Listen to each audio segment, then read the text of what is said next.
කාන්ති දෙකින ගන්න.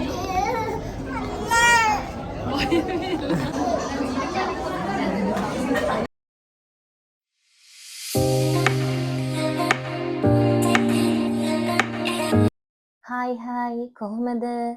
බලන්න මීට කලින් මේ තැන ඔයාලා දැකලා තියෙනවද කියලා? දැන් දවස් ගාණක් ඉඳලා මේ තැනට එන්න ඕනේ කියලා අපි තුන්දෙනා හිතාගෙන හිටියා. ඔන්න ඉතින් ඒ දවසත් උදා වුණා. ඉතින් මේ තියෙන්නේ නගොයා සිටි එකේ තියෙන පබ්ලික් ඇක්වේරියම් එක.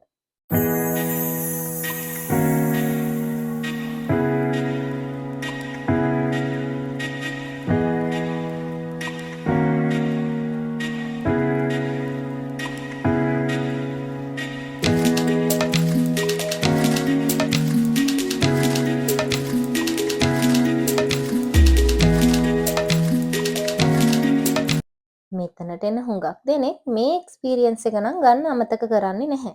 මෙයාලා ළඟ තියෙන බෙල්ලොන්ගෙන් අපිට පුළුවන් අපිටම කියලා මුතු ඇට වෙන් කරලා ගන්න. මේ තියෙන්නේ ඒ වගේ ගත්ත මුතු ඇට වලින් එයාලා හදපු ජුවෙලරි වගේක්. ඉතින් මේ මුතු ඇටයක මිල වෙන්නේ සෙන් එකක් වගේ මුදලක්. නිකන් හරි ඔයාලා ගන්න බෙල්ලගේ මුතු ඇටයක් තිබ්බේ නැත්නම් ඔයාලට පුළුවන් ඒක දෙපාරක්ම උත්සාහ කරලා බලන්න. ඉතින් ඔයාලටත් පුළුවන් මේ විදිහට මෙතනට ඇවිල්ලා මේක try කරලා බලන්න.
ඉතින් අපි තුන්දෙනාත් එක්ක මේ ගෙවෙන ලස්සන අත්දැකීම් ඔයාලත් එක්ක බෙදාගන්නේ මං හරිම සතුටින්.